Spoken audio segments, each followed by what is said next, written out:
my best. Okay. Can we turn the phone off, this thing off too?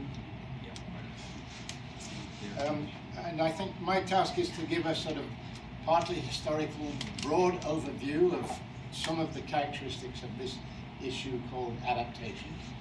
And then I'm going to bring it closer to home in Canada and say a little bit of what I understand is not happening in Canada. First of all, I want to say that this issue, as you all know, was heavily construed as what was called mitigation. And that was, I think, because when it first came onto the scene by the international atmospheric science community in the 1980s, it followed hard on the heels of ozone and acid precipitation. And there was a general satisfaction in the international community, the negotiating community, the scientific community, that both those issues had somehow been dealt with. And they'd been dealt with by reducing emissions of ozone depletion substances and the same putting acid into the atmosphere and creating acid precipitation. So when climate change came along, the automatic reaction was, well, we just have to stop those emissions. And I think there was a very poor grasp and understanding of what the magnitude of the task of reducing or getting off greenhouse gas emissions meant. And I also think that there was a very long time perspective. People thought this was a very slow, gradual, incremental problem. We had decades and decades to deal with it. So when they wrote the Framework Convention in 1992, Liz Dowdeswell, well known in this community, was one of the leaders on the International Negotiating Committee. They went for this dichotomy. In fact, they went for mitigation. It was largely the developing countries, the small island states, the least developed countries, those who were most vulnerable, who said, no, you're going to be too slow with mitigation. We will need to adapt. We're going to be affected more. We're most vulnerable. We need help with adaptation. So let's put adaptation in the Framework Convention, and you've got to promise to pay us some money to do it.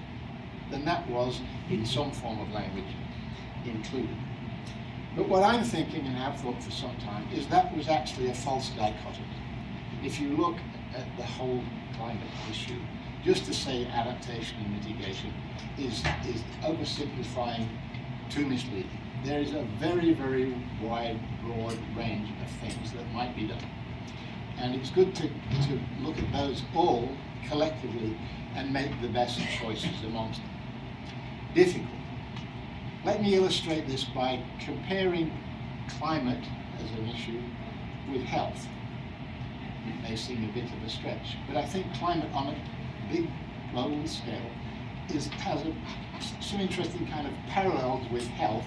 If you think of what is the health industry about, well, it goes from disease, bacteria, virus, where they come from, how they spread, how they're detected, how they're treated, the biological research that goes into that, the whole distribution of those diseases, and then what you do about prevention, what you do about treatment, the pharmaceutical industry, the medical industry, from your family doctor to your specialists, to your hospitals, to your surgeons, to your public health policy, and what we as individuals are doing to be responsible for our own health. All that a range of things. Industry, big pharma is engaged. And the same parallels, I would argue, applies in the climate change issue. And so to narrow things down, or to try to narrow things down and put them into little packets is certainly something that has to be done. At the same time, we have to have a sense of the huge breadth of this issue. And of course, now I would agree with what John says in his remarks, is that the great urgency of it, because although it was originally supposed that it would take decades and decades for this to take hold, it's clear now that climate change is serious upon us. It's already having major effects of two kinds: long-term incremental change like ice melt, and an increasing number and perhaps intensity of sharp sensitive, sharp extreme events of one kind or another. Another comparison I might like to make is with economics. Just let me simplify by dividing economics into microeconomics and macroeconomics, and something that I might call geoeconomics.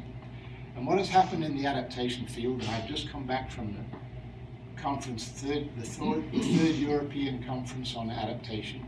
There were 800 people there, many parallel sessions, people from all over Europe, from private sector, public sector, lots of academic research people, government and academic.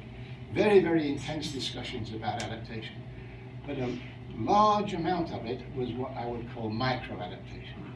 They were doing little studies here and there about what could be done about this bit kind of agriculture, this crop of wheat, or this bit of river here and there.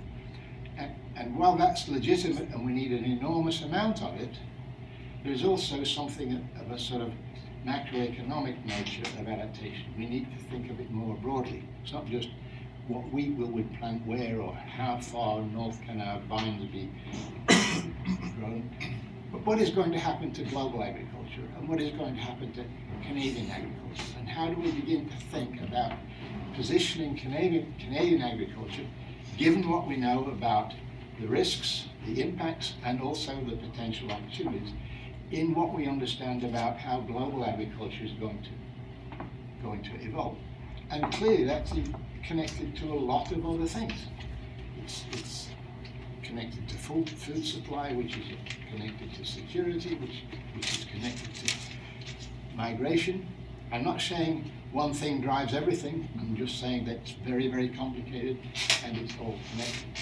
So think of adaptation in terms of micro-adaptation.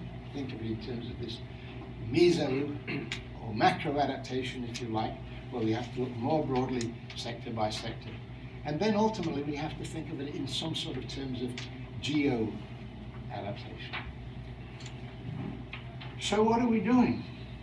Well, I would say in the developing world, particularly small island states and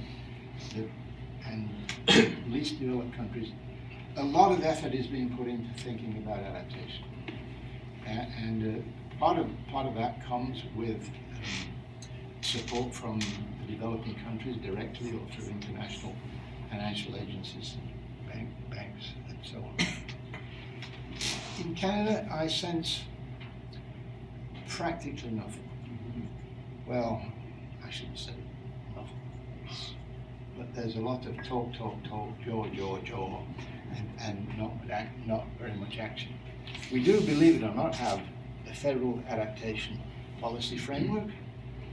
It is weak, it contains no action plan, it is joint meetings, it is talks, it's reports, it's thinking about what we might do. Very good, very important, very preliminary, but we really need to push on and get on with it. If I may refer to some former colleagues, Environment and Climate Change Canada, as it's now called, it is ostensibly the lead agency in Canada for dealing with climate change. My retired personal view is that it's not a very effective lead agency. It does not take the lead. Environment Canada, by and large, is very much dominated by the atmospheric science community, and it reluctantly takes upon itself other concerns.